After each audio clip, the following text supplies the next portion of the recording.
अस्सलाम वालेकुम वरहमतुल्लाहि वबरकातुहू। अल्हम्दुलिल्लाह, उम्मीद करती हूँ कि आप सभी खैर वाक़िफ़ से होंगे।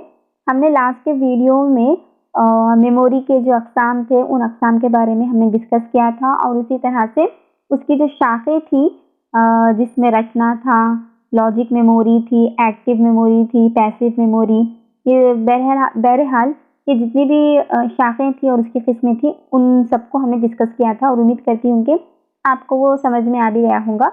आज देखिए, ये मेमोरी और फॉरगेटिंग की लास्ट की वीडियो है, यानी पार्ट 4 है। इसके अंदर हम लोग फॉरगेटिंग के ताल्लुक से डिस्कस करेंगे, जो कि काफ़ी इम्पोर्टेंट है। यहाँ पर इबिंगहॉस उनके ताल्लुक से एक सवाल किसी भी तरह से पूछा जाता है, जिसको हम इस वीडियो के अंदर डिस्कस करेंगे। तो वीडियो को लास्ट तक बिना स्किप किए ज़रूर देखें, लाजमी देखें, इसको बिना स्किप बिल्कुल भी ना करें। और वीडियो अगर पसंद आ रही हो तो वीडियो को ज़रूर लाइक करें और इसकी मेरे चैनल पर अगर न्यू हो, चैनल को ज़रूर सब्सक्राइब भी कर लें और इसकी लिंक को आपके दोस्तों में ज़रूर शेयर करें। तो चलिए आज की वीडियो हम लोग शुरू करते हैं। सबसे पहले देखिए, हम लोग फॉरगेटिंग यानी भूलना किसे कहते हैं, उसके ताल्लुक से थोड़ा सा हम लोग डिस्कस करते हैं।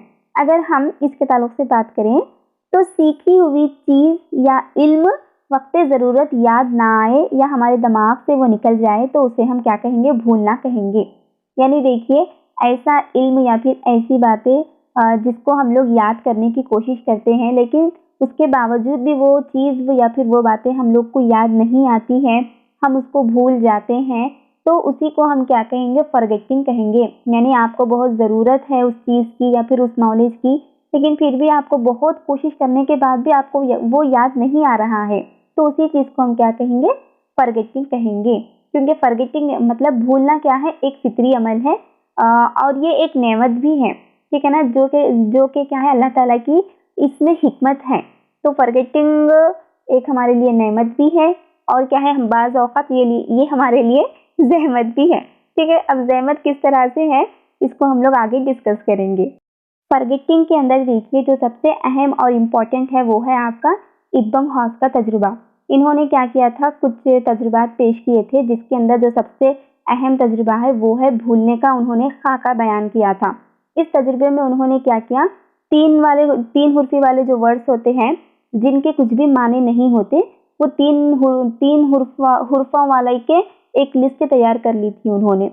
जैसा कि क्या है, BDF क्या है, इसके कोई माने नहीं होते। इसी तरह से CDF, इसके भी कोई माने नहीं होते। EEM, इसके भी कोई माने नहीं होते। यानी इस तरह की कुछ लिस्टें तैयार कर ली थी उन्होंने, जिसके कोई माने नहीं होते। वो लिस्टें तैयार करने के बाद उन्होंने क्या किया, उसको याद करना शुरू किया। जब वो याद कर चुके, तो याद करने के बाद कुछ देर बाद फिर से वो वर्ड्स को उन्होंने दोहराना शुरू किया। तो जब उसको वो वक्फे के बाद जब दोहराए, तो उसके अंदर से थोड़े वर्ड्स को वो भूल गए थे, ठीक है। तो इसी तरह से उन्हें कई तजुर्बात किए, यानी हर एक मरतबा 20 मिनट का वक्फा दिया उन्होंने, एक मरतबा 30 मिनट का वक्फा दिया, एक मरतबा 40 मिनट का वक्फा दिया, एक मरतबा उन्होंने पूरे 2 दिन का वक्फा दिया, एक मरतबा 4 दिन का वक्फा दिया। तो इस तरह से वक्फे देते देते वो वर्ड्स को याद करने की कोशिश करते थे। जितना वक्फा ज़्यादा लगता था, उतने ही वो वर्ड्स भूल जाते थे। तो इसी भूलने की भूलने का जो हमारा क्या है, हमारे दिमाग में जो भूलने की आदत होती है, हम कितना भूल सकते हैं, उसको उन्होंने एक ग्राफ पर बताया था, ठीक है। जैसा कि आपको स्क्रीन पर नज़र भी आ रहा है। यहाँ पर देखिए, एक्स महवर पर वक्त को लिया गया है और वाई महवर पर फीसद भूल को लिया गया है। यानी कितने दिन में कितने वर्ड्स को या फिर कितने परसेंटेज हम लोग भूल सकते हैं, उसको क्या है, इस ग्राफ के जरिए उन्होंने बताया।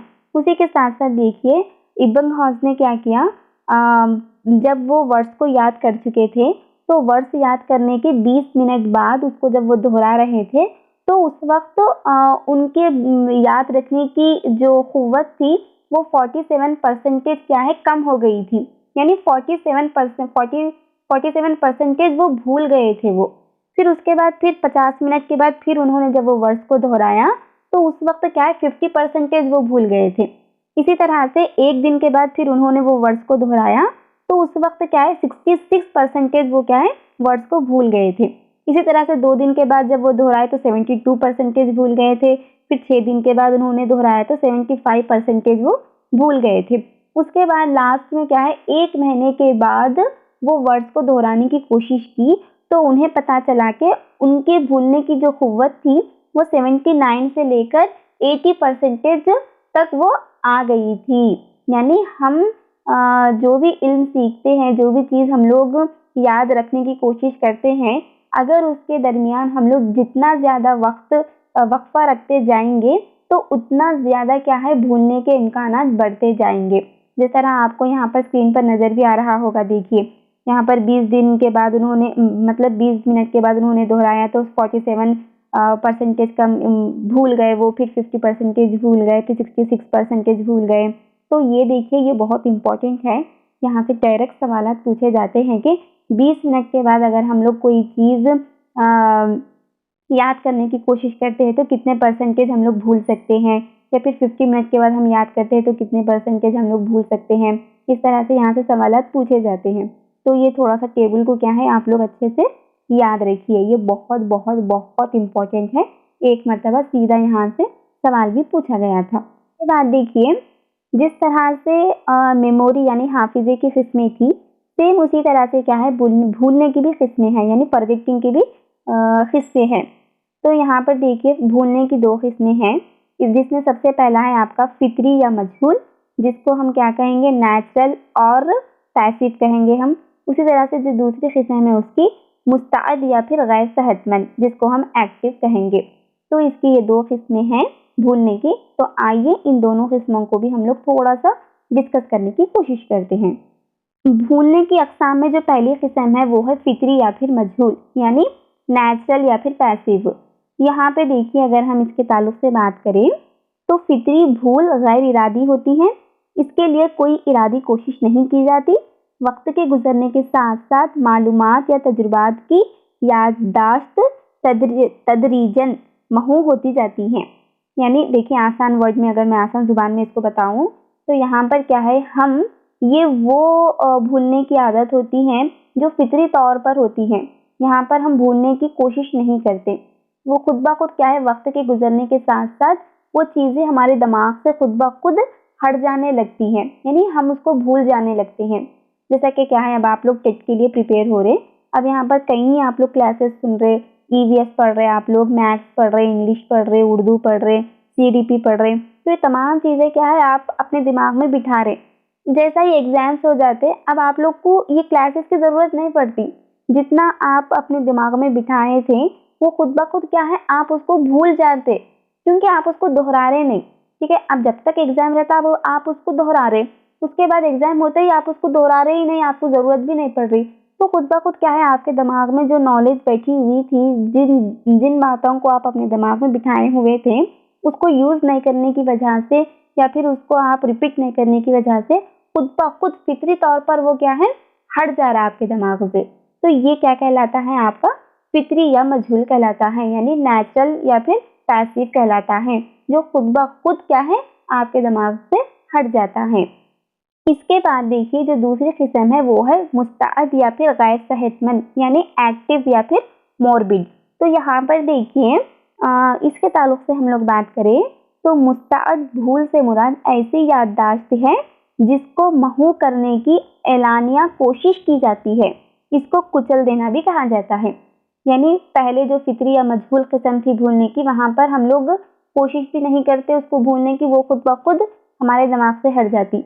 लेकिन ये दूसरे किस्म में क्या है, हम अपनी तरफ से कोशिश करते हैं बातों को भूलने की। ठीक है ना, जैसा कि मिसाल के तौर पर किसी का एक्सीडेंट हो गया, या फिर आपकी ज़िंदगी में कुछ ऐसे ख़तरनाक वाक़यात हो गए जिसको आप भूल नहीं सकते, लेकिन फिर भी क्या है, आप वो वाक़यात को भूलने की कोशिश कर रहे, या फिर किसी ने आपकी ख़तरनाक बहुत ज़बरदस्त किसी के सामने आपकी बेइज्जती कर दी और आपको बहुत बुरा लगा, तो वो बेइज्जती को आप भूलने की कोशिश करते, ज़बरदस्ती भूलना चाह रहे आप, तो वो क्या कहलाता है, आपका मुस्तअद या फिर गैर सेहतमंद भूल कहलाती है। इसी तरह से सपोज समझिए, हमारे ख़ानदान में या फिर हमारे हमारे फैमिली में किसी का इंतकाल हो गया, या फिर किसी के वालिदैन का इंतकाल हो गया, तो उनकी मौत को क्या है, हम लोग भूल नहीं सकते, लेकिन वक्त ज़रूरत क्या है, हम वो मौत को क्या है, हम भूलने की कोशिश करते हैं। ठीक है ना, आहिस्ता आहिस्ता हम ज़बरदस्ती उस हादसे को भूलने की कोशिश करते हैं। वही क्या कहलाता है आपका मुस्ताद या फिर गैर सेहतमंद भूल कहलाता है। तो उम्मीद करती हूँ कि ये 2 भूल की किस्में भी आपको अच्छी तरह से समझ में आ गई होगी। अब देखिए भूलने की कुछ वजूहात होती हैं, जिसके अंदर क्या है, सबसे पहला है आपका इर्तिसाम। तो ये इर्तिसाम क्या होता है यहाँ पर देखिए, मतलब हम जो चीज़ सीखते हैं, अगर वो चीज़ सीखने में हम लोग इंटरेस्ट रख रहे, या फिर उसकी सीखने का तरीक़ा, या फिर पढ़ाने का तरीक़ा, या फिर बोलने का तरीक़ा हम लोग को अच्छा समझ में आ रहा, वो चीज़ें हमारे ज़हन पर गहरा नक़ूश छोड़ रहे या फिर गहरे असरात छोड़ रहे, तो वो क्या है, हम लोग को बहुत ज़्यादा देर तक याद रह जाती, ठीक है ना, बहुत जल्द हम लोग को याद आ जाती। अगर हम जो चीज़ सीख रहे, अगर उसके असरात या फिर उसके नक़ूश हमारे दिमाग के ऊपर, हमारे ज़हन के ऊपर गहरे नहीं छोड़ रहे, या फिर खाली ऐसे ही खाली ऊपर से चले जा रहा, पूरी अच्छी तरह से हम उसको ज़हन में नहीं बिठा रहे, तो वो क्या है, हम लोगों को अच्छी तरह से याद नहीं रहता, हम उसको बहुत जल्द भूल जाते हैं। तो किसी भी चीज़ को सीखने के लिए उसका हमारे दिमाग पर क्या है, गहरा असर छोड़ना ज़रूरी है। यानी अच्छा क्या है, क्या बोल सकते हैं हम, अच्छे असरात हमारे ऊपर मुरतब होना, तो हम लोग उसको अच्छे तरीके से समझ सकते और याद भी रख सकते, ठीक है ना। तो ये कहलाता है आपका इर्तिसाम। इसके बाद जो दूसरी वजूहात है वो है मरूर मुद्दत या फिर अदम इस्तेमाल। यहाँ पर देखिए ये तो बहुत आसान है, अगर आप किसी भी चीज़ को आप ज़्यादा इस्तेमाल नहीं कर रहे, या फिर उसको याद करने में आप बहुत ज़्यादा वक़्फ़ा लगा दिए, कई दिन बाद आप उसको निकाल कर पढ़ रहे, या फिर कई दिन बाद आप उसको पढ़ने की कोशिश कर रहे, याद करने की कोशिश कर रहे, तो वैसी चीज़ें क्या है, आपको बहुत जल्द दिमाग में नहीं आती, ठीक है ना। अगर आप उसको रोज़ याद करते रहेंगे तो वो आपके दिमाग में भी बैठती, आप उसको रोज़ इस्तेमाल कर रहे तो आपके दिमाग में भी बैठती, वो आपको याद भी रहता। अगर आप उसको अपनी ज़िंदगी में इस्तेमाल ही नहीं कर रहे, वो नॉलेज को या फिर वो इल्म को, तो वो आपके दिमाग से खुद ब खुद क्या है, ख़त्म हो जाती। तो उसी को हम क्या कहेंगे, अदम इस्तेमाल या फिर मरूर मुद्दत कहेंगे, यानी बहुत टाइम हो जाना आपको वो चीज़ करे हुए, वही क्या, उसी वजह से क्या है, आप लोग भूल जाते हो। उसके बाद जो तीसरी किस्म है वो है खलल अंदाज़ी। अब ये देखिए, ये जो खलल अंदाज़ी होती है, यहाँ पर देखिए मैं एक आसान वर्ड में इसको समझाने की कोशिश करूँगी। खलल अंदाज़ी वो होता है जहाँ पर आप एक साथ एक वक़्त 2 चीज़ें आप लोग सीखने की कोशिश करते हो, ठीक है। अब सपोज़ समझिए, यहाँ पर आप लोग अब सीडीपी की क्लास सुन रहे हैं, आप साथ ही साथ आप लोग ईवीएस की क्लास भी सुन रहे, तो ना तो आपको ईवीएस समझ में आएगा, ना तो आप ईवीएस को याद रख पाओगे, और ना ही आप सीडीपी को याद रख पाओगे, ठीक है। तो आप सीडीपी को सुनते सुनते ईवीएस सुन रहे, तो सीडीपी का नॉलेज क्या है, आपको ईवीएस सीखने में आपको खलल अंदाजी पैदा कर रहा, यानी वहां पर रोक दे रहा आपको, ठीक है ना। मतलब एक साथ आप 2 काम नहीं कर सकते, ठीक है ना। थोड़ा सा वक्फा देकर अगर आप लोग एक एक कर याद करेंगे या फिर पढ़ेंगे, तो वो बहुत बेहतर रहेगा।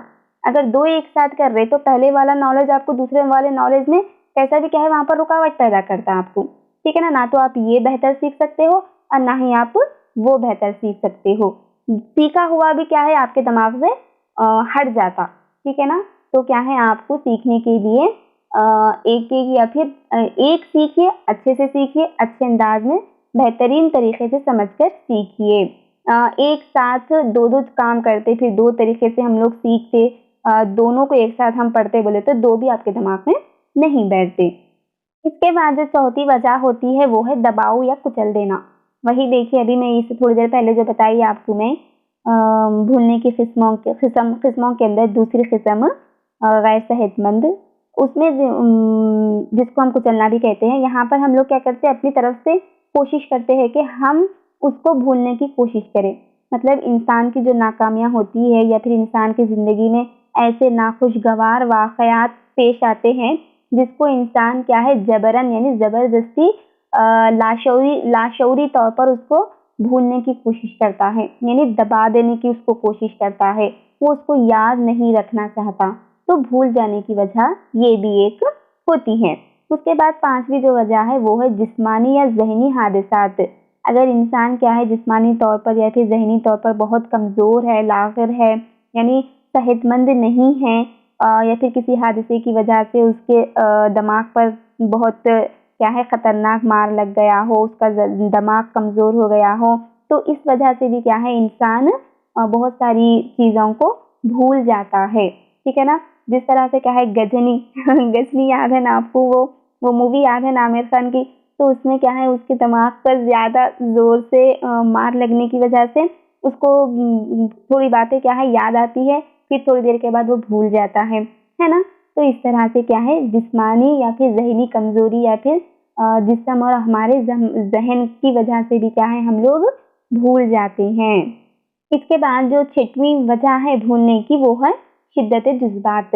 यहाँ पर देखिए शिद्दत-ए-जुज़्बात यानी हम जज़्बात में आकर हम बहुत सारी चीज़ें क्या है उल्टी कर डालते, यानी उल्टा-सीधा कर डालते हम या फिर उल्टी-सीधी बातें कह डालते हैं। देखिए अब कोई इंसान एग्ज़ाम की बहुत अच्छी तरह से प्रिपरेशन कर लिया, बहुत अच्छी तरह से वो मेहनत करा दिन भर, लेकिन एग्ज़ाम के दिन क्या है वो जब एग्ज़ाम हॉल में बैठता है तो पेपर को देखकर क्या है वो घबरा जाता है कि पेपर क्या है हार्ड जाता होगा या फिर कैसा है कि बोलकर क्या है वो घबराहट में वो जितना याद करा था या फिर जितना पढ़ा था वो पढ़ी हुई चीज़ें भी क्या है घबराहट की वजह से भूल जाता है इंसान। ठीक है? या फिर किसी को स्टेज फ़ियर ज़्यादा होता है, वो बहुत अच्छी तरह से क्या है तैयारी कर कर आता है कि मैं स्टेज पर जाकर इस तरह से अच्छा परफ़ॉर्म करूँगा, अच्छी तरह से क्या है मैं लोगों के सामने परफ़ॉर्म करने की कोशिश करूँगा बोलकर। लेकिन स्टेज फ़ियर की वजह से क्या है वो जो भी जिस चीज़ की तैयारी कर कर आता है, वो डर की वजह से भूल जाता है। तो यहाँ पर क्या है हमारे जो शिद्दत-ए-जुज़्बात होते हैं, इसकी वजह से भी क्या है हम लोग बहुत सारी चीज़ें भूल जाते हैं। तो ये 6 वजूहात थी जिसकी वजह से हम लोग भूल सकते हैं, यानी भूलने के ज़्यादा इम्कानात हो सकते हैं या फिर क्या है ज़्यादा वक़्फ़ा देने की वजह से भी हम लोग चीज़ों को भूल जाते हैं। तो आइए अब इसके बाद देखिए हम लोग ये तो थे भूल जाने की वजह। अब हम लोग चीज़ों को किस तरह से हम लोग याद रख सकते हैं, यानी हाफ़िज़े को बढ़ाने के तरीके क्या हैं? हमारी जो मेमोरी है उसको हम एक्टिव रखने के लिए क्या तरीके अपना सकते हैं, उसके ताल्लुक से थोड़ा-सा हम लोग डिस्कस करते हैं। यहाँ पर देखिए हाफ़िज़े को बढ़ाने के तरीके में जो सबसे पहला तरीका है वो है ज़ायद इक्तिसाब यानी ओवर लर्निंग। यहाँ पर देखिए बेहतर हाफ़िज़ा वो होता है जिसमें क्या है इक्तिसाब को भूलने की आदत कम से कम पाई जाती हो। यानी जब आप क्या है किसी भी चीज़ को आप सीख ले रहे हैं आप, ठीक है ना? वो सीखने के बाद आप अगर वो चीज़ को आप बार-बार प्रैक्टिस करेंगे, उसको रिकॉल करते रहेंगे, उसकी मशक करते रहेंगे, तो वही क्या कहलाता है आपका ओवर लर्निंग कहलाता है। ठीक है? अब जिस तरह से देखिए अब कोई क्या है ईवीएस, सीडीपी या फिर पूरे टेट के लिए पूरा परफेक्ट पूरी प्रिपेयर होकर है, वो तैयार है, रेडी है वो, ठीक है ना? लेकिन फिर भी क्या करते हैं उन्हों रिवीजन करते रहते हैं उसको, ताकि उनको अच्छे से याद रख सके या फिर वो जितना पढ़ चुके हैं वो पढ़ने के अलावा कुछ और मज़ीद मालूमात हासिल करने के लिए वो कुछ और क्या है नए न्यू टॉपिक्स को भी वो पढ़ने की कोशिश करते हैं, ताकि उनको और नॉलेज मिल सके। यही क्या कहलाता है आपका ओवर लर्निंग कहलाता है। तो हम लोग को भी क्या करना चाहिए, किसी भी चीज़ को सीखने के बाद उसको हम लोग क्या है उसको रिपीट करते रहना, ठीक है ना? यानी उसके रिवीजन करते रहना, ताकि वो हमारे दिमाग में अच्छे से बैठ सके और उसको हम अच्छे से याद रख सकें। इसके बाद याद रखने का जो दूसरा तरीका है वो है माउन हाफिज़ा, जिसको हम इंग्लिश में क्या कहेंगे मेमोनिक डिवाइस कहेंगे। यहाँ पर देखिए यहाँ पर क्या होता बोले तो यहाँ पर हम लोग ऐसे अल्फाज जिसके कोई माने नहीं होते वो बेमाने अल्फाज को क्या है मानेदार अल्फाज के साथ जोड़ लेना हम लोग, ठीक है? तो हम लोग को क्या है वर्ड्स अच्छे से याद रह जाते। जिस तरह से क्या है सचमुच, सच के तो माने हैं आपको, मुझ के माने क्या है, मुझ के तो कोई माने नहीं है। तो सचमुच अगर आप लोग इस तरह से एक मानेदार अल्फाज और बेमानेदार अल्फाज को जोड़कर आप लोग याद रखेंगे तो आप लोग को क्या है यहाँ पर ज़्यादा से ज़्यादा याद रखने की इम्कानात ज़्यादा होती हैं, ठीक है ना? उसी तरह से कपड़ा विपड़ा है तो कपड़े के साथ विपड़ा आ गया, ठीक है ना? सच्ची मुच्ची, तो इस तरह के जो अल्फाज होते हैं तो अगर आप लोग याद रखेंगे तो ये तरीका क्या है किसी भी चीज़ को याद रखने में बहुत फ़ायदेमंद है। यानी जब तजुर्बात में देखा गया तो ये तरीका क्या है बहुत कारआमद साबित हुआ था। तो इसलिए क्या है हम लोग भी जब भी हम कोई चीज़ हम लोग को याद नहीं हो रही हो तो ये ट्रिक हम लोग भी आजमा कर देखना। मानेदार अल्फाज के साथ क्या है गैर मानेदार अल्फाज को अगर हम लोग जोड़ेंगे तो हम लोग को क्या है अच्छे से याद रखने के इम्कानात ज़्यादा होते हैं। इसके बाद है आपका मोहरिका यानी मोटिवेशन। यहाँ पर देखिए हम जितना हम इंसान को मोटिवेट करते रहेंगे या फिर उसको हम मोटिवेट करने के या फिर उसके अंदर हम मोटिवेशन को हम फ़रोग़ देंगे, मोहरिके को हम उसके अंदर फ़रोग़ देंगे तो इंसान क्या है बहुत खुश हो जाता, ठीक है ना। वो मोहरिके से यानी वो मोटिवेट होकर क्या है चीज़ों को अच्छे से सीखने की कोशिश करता। तो सबसे अहम जो मोटिवेट होता है यहाँ पर बहुत अहम रोल अदा करता है चीज़ों को याद रखने में। अगर हम मोटिवेट नहीं करेंगे किसी भी चीज़ को करने के लिए या फिर हम लोग हिम्मत अफ़ज़ाई नहीं करेंगे किसी की भी तो वो लोग क्या है चीज़ों को याद भी नहीं रख सकेंगे। अगर हम लोग मोटिवेट करेंगे उन लोग को उनकी हौसला अफ़ज़ाई करेंगे तो वो लोग भी क्या है खुशी से चीज़ों को याद रखने की कोशिश करते हैं। तो मोहरिका भी यहाँ पर बेहद ज़रूरी है। इसके बाद मेमोरी को एक्टिव बनाने के लिए जो तरीका बताया गया है वो है तवज्जो या फिर तजस्सुस। देखिए जब भी हम किसी चीज़ को सीखते हैं तो तवज्जो क्या है बहुत ज़रूरी है, ठीक है ना। अगर हम पूरी तवज्जो से हम किसी चीज़ को सुनेंगे देखेंगे तो वो हमारे दिमाग में क्या है बहुत जल्द और अच्छे तरीके से बैठ जाता, ठीक है ना। अब आप लोग यहाँ पर क्लासेस को अच्छे तरीके से तवज्जो से सुन रहे तो आपके दिमाग में भी बैठता। अगर आप तवज्जो से नहीं सुनेंगे तो वो आपके दिमाग में भी नहीं बैठेगा। तो तवज्जो भी क्या है बहुत ज़रूरी है और जुस्तजू का होना भी बहुत ज़रूरी है यानी तजस्सुस, ठीक है। तो जुस्तजू भी क्या है आपके अंदर सीखने की होना ज़रूरी है। तो इस तरह से क्या है हम लोग चीज़ों को या फिर जो इल्म हम सीखते हैं उसको बहुत जल्द नहीं भूलते। इसके बाद क्या है खुद एतमादी यानी सेल्फ कॉन्फिडेंस। तो खुद एतमादी भी बहुत बड़ी चीज़ है। देखिए जब तक हम अपने आप पर हम भरोसा नहीं करेंगे, अपने आप पर हम लोग को यकीन नहीं रहेगा, हम किसी भी चीज़ को क्या है हासिल नहीं कर सकते। जब आपको आपके ऊपर भरोसा रहेगा तो आप क्या है हर चीज़ को आप लोग पा सकते। तो खुद एतमादी भी क्या है सबसे अहम चीज़ है, ठीक है ना। आप बोल रहे कि मैं ये काम कर कर ही रहता हूँ या फिर मैं ये जॉब ला कर ही रहता हूँ बोलकर आपको आपके ऊपर भरोसा है तो वो भरोसे को आप पूरा करने के लिए उसके ऊपर ठहरने के लिए आप हर किताब को आप पढ़ते, हर क्लास को आप सुनते, आपके अंदर क्या है एक ताकत आ जाती, आपके अंदर एक जुस्तजू पैदा हो जाती, आपको आपके ऊपर यकीन हो जाता। तो आपके ऊपर आपको यकीन का होना भी ज़रूरी है, तभी क्या है आप चीज़ों को नहीं भूलते यानी भूलने के इम्कानात बहुत कम होते। ये भी यहाँ पर देखा गया है। इसके बाद जो 7वीं चीज़ है वो है रटना। ये रटना तो सबसे लास्ट में लिया जाता है, इसका ज़्यादा असर भी नहीं होता, बहुत कम देर तक ही हम इसको याद रख सकते हैं। लेकिन बाज़ औक़ात क्या है ये भी ज़रूरी हो जाता है। बाज़ ऐसी चीज़ें होती है या फिर ऐसे हार्ड वर्ड्स होते हैं जिसको हम याद नहीं रख सकते या फिर जिसको हम क्या है अच्छे तरह से हम उसको समझ नहीं सकते, तो उसको रटना लाज़मी होता है। अगर उसको हम डिट टू डिट वर्ड टू वर्ड याद रखेंगे तो बाज़ वर्ड्स होते हैं, वैसे पूरे वर्ड्स नहीं होते, तो वैसे हार्ड वर्ड्स को क्या है हम लोग को रटना ही पड़ता है।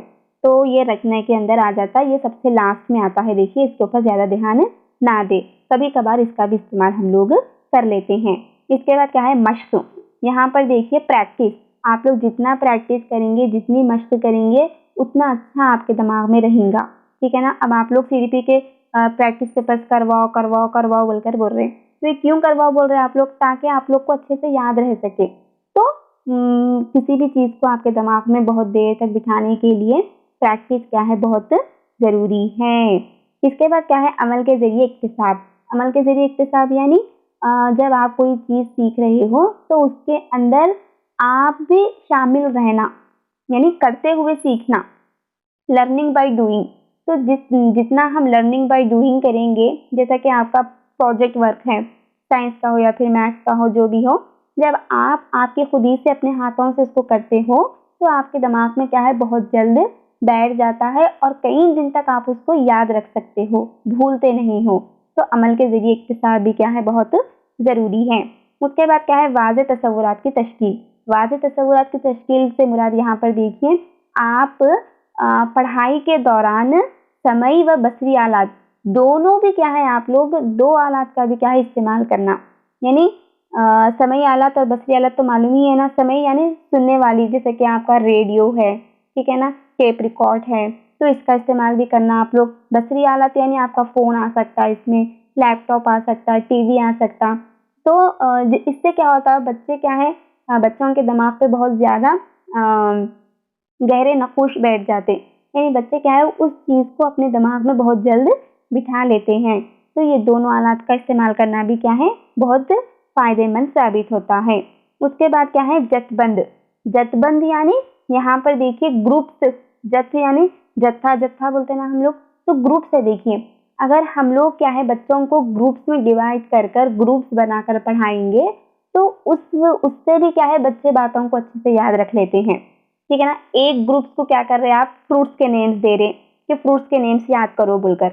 एक ग्रुप को क्या कर रहे हैं आप लोग, वेजिटेबल्स के नेम्स दे रहे कि आप क्या है उसको याद करो बोलकर। एक ग्रुप को क्या कर रहे हैं आप लोग, एनिमल्स के नेम्स दे रहे, वो लोग को, वो ग्रुप को एनिमल्स के नेम याद करो बोलकर। तो हम क्या कर रहे हैं, हर ग्रुप को अलग अलग नेम्स दे रहे, तो इससे भी बच्चे क्या होते हैं कि वो ग्रुप से ज़्यादा हम लोग सबसे पहले हम लोग याद करना, हम लोग को याद हो जाना बोलकर यहाँ पर कंपटीशन आ जाता। तो ग्रुप में भी जब हम डिवाइड कर कर पढ़ाते हैं बच्चों को, तो इससे भी क्या है बच्चे के दिमाग पर इसका असर भी बहुत जल्द होता है और बच्चे यहाँ पर क्या है बहुत जल्द सीखते हैं। तो याद रखने के ये कुछ चंद तरीके थे। उसी तरह से क्यों भूलते हैं उसके भी तरीके बताए गए हैं, मतलब उसकी वजूहात भी बताई गई हैं। फिर फॉरगेटिंग के कितने तरीके होते हैं उसको भी मैंने यहाँ पर बताया है। और इब्बिंगहॉस इन्होंने कौन सा तजुर्बा पेश किया और भूलने के इन्होंने जो खाका बयान किया है, जो ग्राफ बताया है, उसको भी मैंने यहाँ पर डिस्कस किया है। तो उम्मीद करती हूँ कि तमाम चीज़ें क्या है आपको समझ में आ गई होगी। और देखिए भाई, आप लोग बार बार मैसेजेस कर रहे, कमेंट्स कर रहे कि रोज़ वीडियोस डालिए डालिए डालिए डालिए बोलकर, आप लोग शेयर ही नहीं कर रहे, तो मैं कहाँ से डालूँ बताइए आप ही लोग। आप लोग का रिस्पॉन्स ही सही नहीं रहेगा। अब देखिए, मैं जो इनसाइट लर्निंग थ्योरी जो वीडियो डाली थी उसके अंदर देखिए कई सारे लोग, उसके अंदर नए नए चेहरे सामने आए उसके अंदर, मतलब कई लोग जो जिसने अभी तक कमेंट भी नहीं किया था, बहुत सारे लोगों ने कमेंट्स किए हैं उसमें। तो ये रोज़ कहाँ रहते भाई आप लोग ये नए लोग रोज़ भी कमेंट करो तो कितना अच्छा रहता। एक ही तो बटन की बात है, आप खाली ये लाइक कर दिए भी तो काफ़ी है। आप लोग का रिस्पॉन्स सही नहीं रह रहा। अगर रिस्पॉन्स अच्छा होता तो ये सीडीपी हम लोग कभी के ख़त्म कर दिए होते और हमारा ईवीएस भी शुरू हो चुका होता हम लोग का। आप लोग का रिस्पॉन्स ही सही नहीं है। देखते हो आप लोग 900 तक 800 तक लाइक करते हो आप लोग, 150 भी नहीं आते लाइक्स, तो ये बहुत नाइंसाफ़ी की बात है ना। अब मैं देखिए सुबह में जो वीडियो अपलोड की थी उसके ऊपर अब तक 200 भी व्यूज़ नहीं आए। तो आप लोग लाइक नहीं कर रहे, इसका मतलब आप लोग शेयर भी नहीं कर रहे। तो अब आप लोग का ऐसा रिस्पॉन्स रहेगा तो मैं कहाँ से वीडियोस डालूँ बताइए। सीडीपी का ये हाल है तो आप लोग ईवीएस को भी ऐसे ही करते है ना। तो इससे क्या है, मेरा भी टाइम वेस्ट होगा। एक वीडियो के लिए मेरा सारा दिन निकल जाता। वो एक वीडियो डालने से बेहतर है कि मैं 5-6 टॉपिक्स को मैं अच्छे से पढ़ ले सकती हूँ, मैं उसकी प्रिपरेशन कर ले सकती हूँ। ठीक है, अब आप लोग के हाथ में है। देखिए अब सीडीपी के एक 8 या 9 कुछ इम्पोर्टेंट क्लासेस है, वो क्लासेस होने के बाद मैं ली तो लूँगी या फिर नहीं लूँगी मैं, अब आप लोग की मर्ज़ी हो। ठीक है, क्योंकि आप लोग का रिस्पॉन्स ही अच्छा नहीं रह रहा भाई, कहाँ से लूँ मैं क्लासेस को, बस आप लोग की मर्ज़ी। ठीक है, अभी सुबह की वीडियो देखिए सिर्फ 200 तक ही व्यूज़ आए हैं, आप लोग ही शेयर नहीं कर रहे, रिस्पॉन्स भी सही नहीं आ रहा, आप लोग की मर्ज़ी। खैर, तो चलिए फिर हम लोग नेक्स्ट वीडियो में मिलते हैं एक अच्छी टॉपिक के साथ। आप लोग अच्छा रिस्पॉन्स देंगे, आप लोग के व्यूज़ अच्छे आएंगे तो मैं बनाऊंगी। अगर ऐसे ही व्यूज़ रहेंगे एक दिन में खाली 100 आ रहे 200 आ रहे, तो यही सीडीपी लास्ट रहेगा। मैं ईवीएस के क्लासेस नहीं लूँगी और ना ही मैं उर्दू के लूँगी। सीडीपी के क्लासेस एक 9-10 क्लासेस है, उसको बोलकर मैं यहीं पर रोक डालती हूँ और मैं इनफरादी तौर पर यानी इंडिविजुअल क्या है मैं भी प्रिपेयर होने की कोशिश करती हूँ। ठीक है, तो चलिए नेक्स्ट वीडियो में मिलते हैं, तब तक के लिए अपना ख्याल रखिए। अस्सलाम वालेकुम वरहमतुल्लाहि वबरकातुहू। जज़ाकल्लाहु खैर।